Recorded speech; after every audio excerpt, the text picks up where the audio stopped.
I never thought the worst day of my life would also be the day I finally saw my son clearly for who he really was. And I wish I could tell you it broke me. But if anything, it set me free.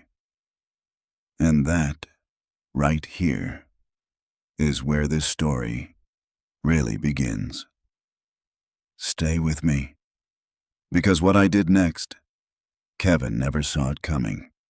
Welcome to Dad's Raw Revenge. Hit that like button.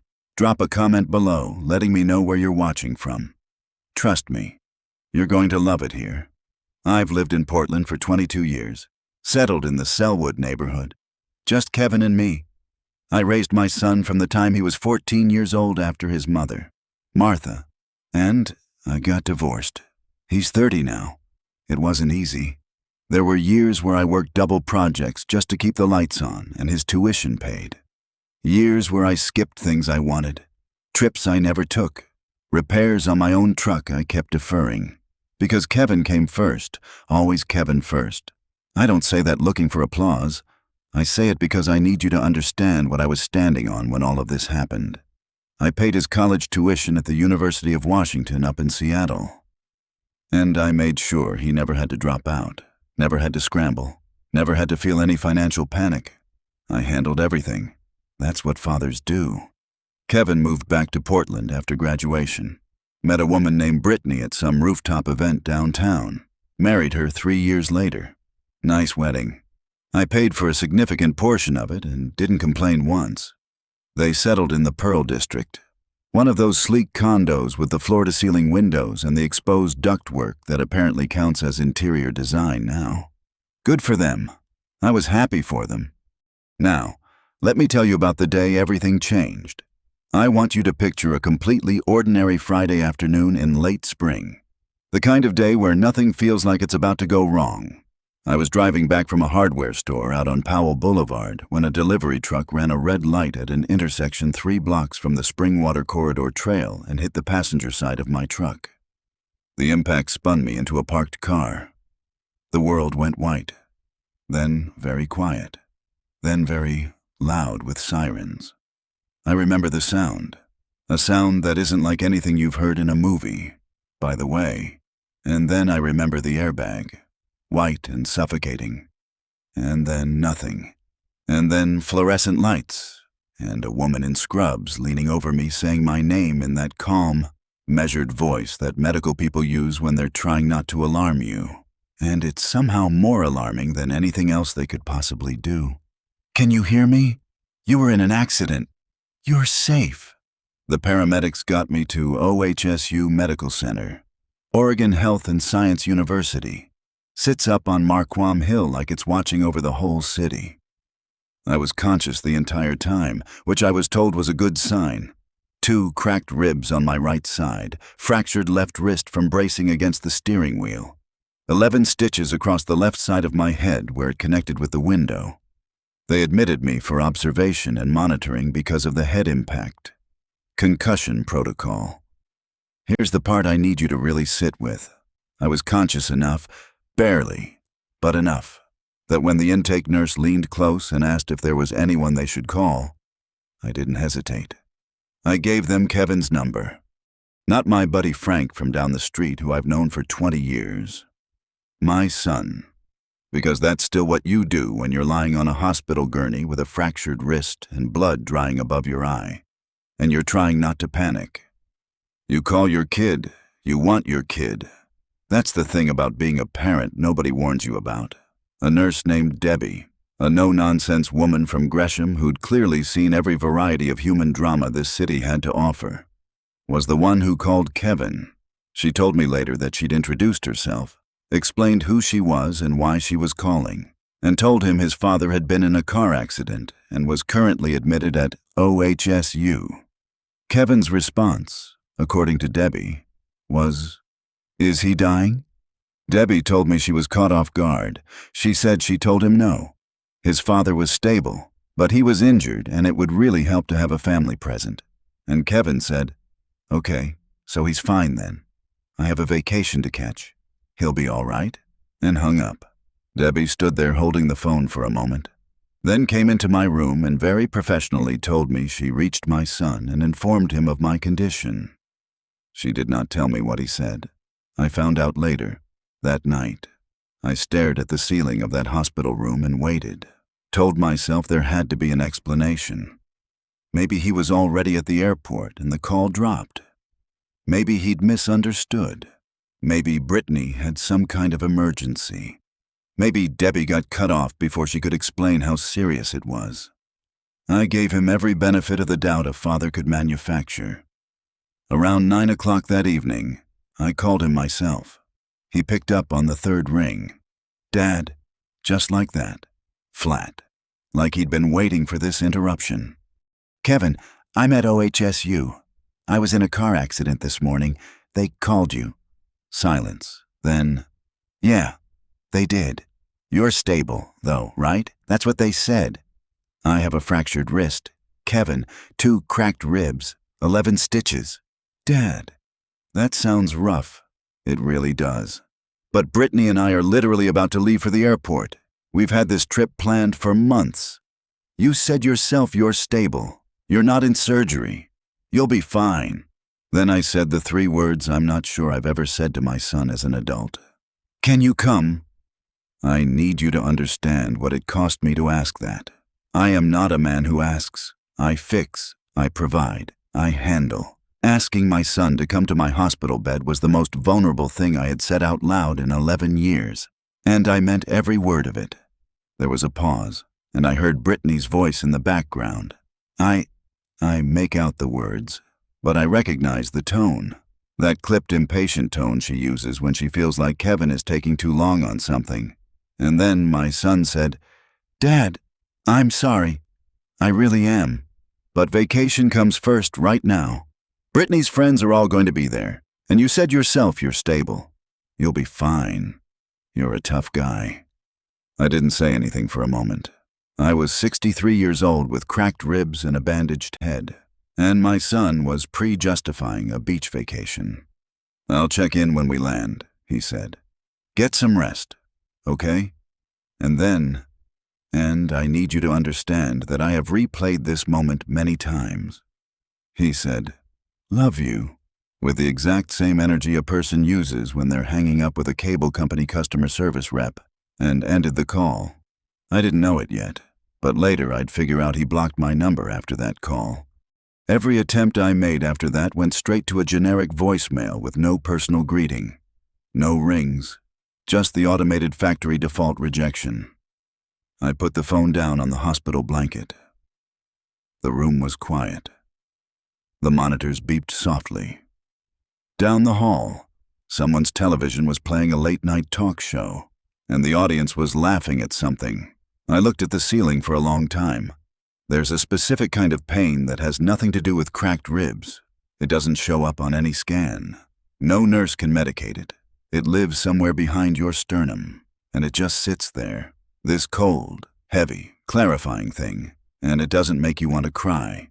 It makes you very, very calm. I was very calm, and that's when I started thinking clearly.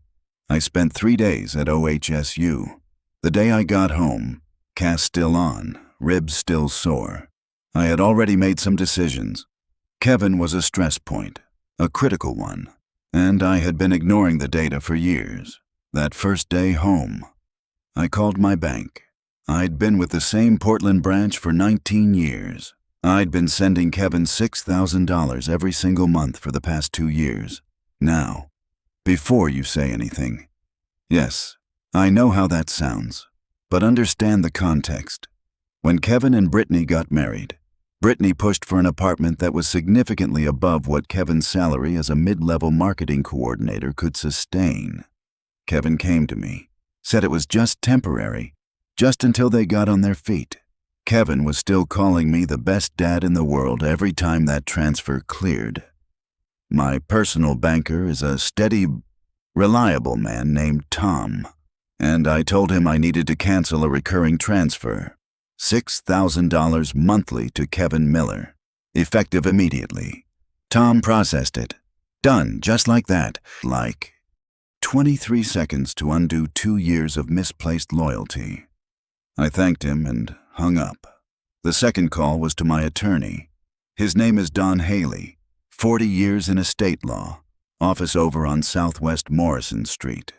Looks like a man who's seen every version of family disappointment this city has ever produced. I told him I needed to update my will, my life insurance beneficiaries, and any other documents in which my son's name appeared as a recipient of anything. Don said, "How soon?" I said. "I'll have Sandra clear the calendar." The third call was to a private nursing agency, a reputable one out of Lake Oswego. I made the arrangements, and a woman named Lucy showed up a few days later. She was practical, efficient, and made genuinely excellent coffee. I moved through those first days at home like a man with a project. Let me walk you through the will changes because I want you to understand the full scope of what Don and I restructured.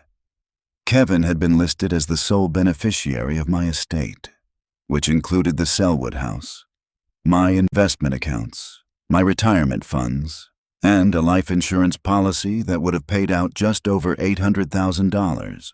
Every single line with his name on it was revised. Meanwhile, 3 days into what I could only assume was a very scenic Cabo vacation, Kevin's credit card declined. Now, I don't know exactly what happened in that moment.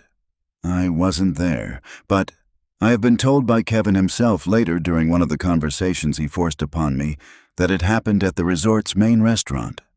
Dinner. Brittany's friends from her college days were there. 4 of them, along with their husbands and one serious boyfriend. And the check came and Kevin put the card down with the casual confidence of a man who has never once in 2 years worried about a card declining. It declined. He tried another card. Declined. The reason both cards declined is that both were funded at their core by money that I had been supplying and money that Kevin had apparently not been carefully managing in my absence. When the transfers stopped, the cushion vanished. What remained was a gap wide enough to be immediately publicly humiliatingly obvious. Brittany, I'm told, handled it with the composed grace of someone who very much did not handle it with composed grace. Kevin excused himself from the table, presumably to call me. He'd blocked me after that hospital call. But desperate people unblock. This time my phone rang. I did not answer. Then he tried calling from Brittany's phone. Went to my regular voicemail. I'd already screened it. I did not call back. He sent a text from a number I didn't recognize. "Dad, something's wrong with the account. Can you call me?" I read it, set the phone down. There was a baseball game on, and my ribs were healing ahead of schedule according to my follow-up doctor at the clinic on Barbara Boulevard. It was a good evening. The texts escalated over the next 24 hours with a speed and creativity that would have been impressive under different circumstances. First confusion, then polite inquiry, then less polite inquiry than what I can only describe as a spiral. Kevin went from "Dad, is everything okay with the account?" to "I'm sure this is a bank error," to "Dad, please call me," to "I know you're upset, but this isn't fair," to my personal favorite, "Brittany is really stressed now, and you need to think about how your actions affect other people." I want to let that last one breathe for a second. My son, who had left me alone in a hospital bed with cracked ribs and a concussion to go to a beach resort, was now informing me from that same beach resort that I needed to consider how my actions were affecting other people's stress levels. I considered it thoroughly, and then I did absolutely nothing. Because here's what people who have never dealt with quiet strategic accountability don't understand. The most powerful thing you can do when someone expects you to react is to simply not. Every unanswered call is a message. Every ignored text is a statement. I didn't need to yell. I didn't need to explain. The silence itself was doing all the work, and it was doing it far more effectively than any argument I could have had. Kevin needed to sit with what he'd done, really sit with it, not get talked out of it, not rationalize it away in a 2-minute phone call where I vented and he apologized halfway, and we both agreed to move on. I wanted him to have time, enough time to truly understand the dimensions of what he'd chosen. He had plenty. Back in Portland, I was healing, reorganizing, and doing something I hadn't done in years, thinking about myself, about what I actually wanted my life to look like. I started taking slow walks along the Springwater Corridor Trail once the ribs allowed it. Ironic, I know, given that's near where the accident happened, but I've never been one to avoid a place just because something bad happened nearby. The trail in late spring is beautiful. The roses were starting in the gardens along the way. I had coffee every morning at a small place on Tacoma Street, 3 blocks from my house. Run by a guy named Pete, who'd been there 15 years and always had the game scores ready if you wanted them. My life, as it turned out, was pretty good. It had just been subsidizing someone else's at a cost I hadn't fully accounted for. Don Haley called me on a Thursday afternoon about a week after the accident. All the documents were ready. I drove over to his office on Morrison Street, cast on my wrist, moving a little carefully because of the ribs. And I signed everything. New will, new beneficiary designations, new everything. Don slid the final folder across his desk and said, "You sure about all of this?" I said. "Don, I have never been more sure of anything since I poured the footings on the Hawthorne Overpass expansion in 2009. He nodded like that was a completely normal answer. I've always liked Don. Now, here's the part I need you to pay attention to. 79 missed calls. I know that sounds like a number from a movie, but when a man realizes his safety net just vanished, he doesn't stop dialing. Between Kevin's cell, Brittany's cell, a number I didn't recognize that turned out to be the hotel landline, and 3 calls from what appeared to be a Portland number I later traced to Brittany's mother. 79 attempts to reach me across a 36-hour window. Voicemails, texts, a direct message on Facebook from Brittany's account with the opening line. "James, I know you probably think you're making a point, but I did not finish reading it. I want to be precise here. I wasn't being cruel. I wasn't sitting at home cackling. I was recovering, handling my affairs, and letting natural consequences run at their own pace. If Kevin had come to that hospital when I needed him, or even called back that night with genuine concern, none of this would have happened. This isn't a story about a father who was looking for a reason to cut off his son. This is a story about a man who finally stopped ignoring what was directly in front of him. They cut the trip short. I found that out later, too. They came home 4 days early. 4 days out of what was supposed to be a 10-day trip, which means Kevin sat on that beach, surrounded by Brittany's friends, and their presumably functioning credit cards, for another 3 days after the car incident before they finally booked the flights home. I choose to believe those were not comfortable days. They drove directly from PDX to my house in Selwood. Didn't call ahead, didn't text, just showed up. Kevin's silver Audi pulling up to the curb outside my house at 11:40 on a Tuesday morning. I know the time because I was sitting in the front room with coffee and the newspaper. Yes, the actual physical newspaper. I'm 63 and I've earned the right. When I saw the car pull up, I watched them get out. Kevin was in the clothes of a man who'd been traveling. Jeans, a t-shirt slightly wrinkled. He looked tired. Brittany was in a sundress and large sunglasses, the kind of outfit that made complete sense 12 hours ago in a Mexican resort town, and made somewhat less sense on a mild Portland street. She looked like she was marshalling something. A speech, maybe. A strategy. They came up the front walk. I set down my coffee. I need you to understand something about this moment. For 9 days I had been quiet. I had not raised my voice. I had not sent a single angry message. I had not called Kevin to explain what I'd done or why I'd done it. I had simply gone about the business of reorganizing my life and let the consequences arrive on their own schedule. And here they were, on my front porch, ringing my doorbell. I stood up, walked to the front door and opened it. Kevin looked at me, at the cast on my wrist, at the fading bruise along my temple, at the man his father actually was, standing in his own doorway, and something moved across his face, something complicated. I'd like to say it was full, genuine remorse. But honestly, I'm not qualified to diagnose what I saw. It was a lot of things at once. Brittany had already started talking before I even fully had the door open. "James, I know there are some things that need to be addressed, and we want to. I looked at Kevin. "Didn't you block this number?" And then I closed the door. Not slammed, not dramatically, just closed. The soft, definitive click of a man who has nothing further to add at this time. I heard them on the porch for a moment, some murmuring. Then Kevin knocked. I went back to my chair. He knocked again, called my name through the door. Said, "Dad, come on, please." His voice had lost whatever vacation was left in it. He sounded like a kid. He sounded 20 years old in the worst possible way. I turned the newspaper page. There's a thing that happens when you stop being available to someone who has always counted on your availability. They escalate, and then the escalation runs out of steam, and then you get to the real thing underneath, the fear. Kevin stood on that porch for 20 minutes. I heard it all. Brittany's voice going from managed to frustrated. Kevin's going from pleading to quiet. At one point I heard what might have been genuine crying, not the strategic kind, not the kind designed to move a room, but the tired, cornered kind that comes when a person runs out of other options. I sat with that. I'm his father. I'm not a stone. But I also remembered Debbie, the nurse, standing in that hallway having just been hung up on. I remembered 11 stitches and a hospital ceiling at 9 o'clock at night. I remembered vacation comes first. Eventually I heard them leave. The car doors, the engine, the silence that followed.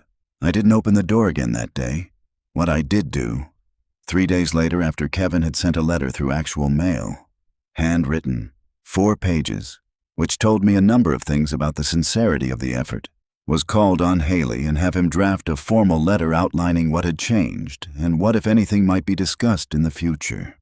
Not a reconciliation, not a doorway back to the way things were, a set of conditions, a structure, the way you'd approach any load-bearing assessment, clear terms, documented, with defined parameters for what happens if those terms are or aren't met. Don said it was the most organized emotional response he'd seen in 40 years of estate law. I told him that was the nicest thing anyone had said to me since the accident. Kevin's letter, the handwritten one, I read twice. He knew the allowance was gone and wasn't coming back. At least not in any form tied to a baseline expectation that it would always be there. He knew that whatever inheritance he'd been quietly planning his future around had been redirected, and to his credit. And I say this with complete sincerity. His letter didn't spend much time on any of that. It spent most of its 4 pages on the hospital, on the phone call, on the moment he hung up, and the fact that he'd known, even as he was doing it, that it was wrong. That part mattered. I'm not telling you we sat down over coffee a week later and everything was resolved. I'm not telling you Brittany and I had a heart-to-heart, and she apologized and I forgave everyone over a nice dinner in the Pearl District. This is real life. Real life doesn't resolve in one scene. What I'm telling you is that Kevin came back, alone, without Brittany, without a strategy, and sat in my kitchen on a Thursday evening and talked to me for 3 hours. Really talked. Not managed the situation. Not handled his father. Talked. He was honest about things I didn't know. About the financial pressure he'd been feeling, about the way he and Brittany had been using the monthly allowance as a crutch. I'm 63 years old, and honest enough to know that when you solve every problem for someone, you don't actually make them stronger. You make yourself feel needed. And there's a difference. I had been as responsible for some of this dynamic as Kevin had. Not for him blocking my number. Not for the vacation. That's on him, fully, and he knew it. But for the underlying pattern, I had a hand in that. I could admit it. We didn't hug. We're not really huggers. The Miller men. But when he left that night, I walked him to the door and he turned around on the front step and looked at me, at the cast, at the bruise that was almost gone by then. And he said, "I'm sorry, Dad. For the real thing, I'm sorry I didn't come," I said. I know, and I let him sit with the fact that I know it's not the same as it's fine. Months later, Frank and I did the Highway 101 trip. We drove up through Cannon Beach, stopped at the Haystack Rock Overlook, grabbed chowder at a little place in Seaside that Frank swore by and was not wrong about, and kept going up to Astoria. Spent 2 nights there. Walked partway across the Astoria-Megler Bridge one morning, far enough to feel the wind and see the river open up, and Frank said that was the smartest dumb decision I'd made all year. Stood on the banks of the Columbia River where it opens out toward the Pacific and watched cargo ships moving slow and quiet through the gray water. Frank is a good travel companion. Doesn't need to fill silence. Doesn't need to have a plan for every hour. We drove back down through Tillamook and made it home to Selwood by Sunday evening. And somewhere on that drive, somewhere between the coast and the city, with the window cracked and the radio low, I realized I hadn't thought about Kevin or Brittany or any of it for nearly 2 full days. That was the moment I knew I was going to be fine. Really fine. Not performing fine. Actually fine. It was the best weekend I'd had in years. I came home to a house that was mine, a life that was mine, a set of financial accounts that reflected my actual decisions, and a set of relationships with my son, with my future, with the version of myself I wanted to be for whatever years I had left that were now built on something honest. The $6,000 is still stopped. You can't build an adult life on someone else's money and call it self-sufficiency. And here's the thing I keep coming back to. The part I think about on those morning walks along the Springwater corridor, with the roses coming in and the trail quiet at 7 a.m. My son needed to find out that his father was not a utility, not a direct deposit, not a safety net with a personality attached. He needed to find out that I was a man, a specific man with a specific life, specific feelings, and a specific set of limits. And that when you blow past those limits without looking back, consequences don't call ahead, they just show up. I'm James Miller. I live in Selwood. Life is good. Life is really quiet. And I'm keeping it that way. If you enjoyed this story, hit that like button, subscribe, and drop a comment below. Let me know where you're watching from. I will see you on the next one.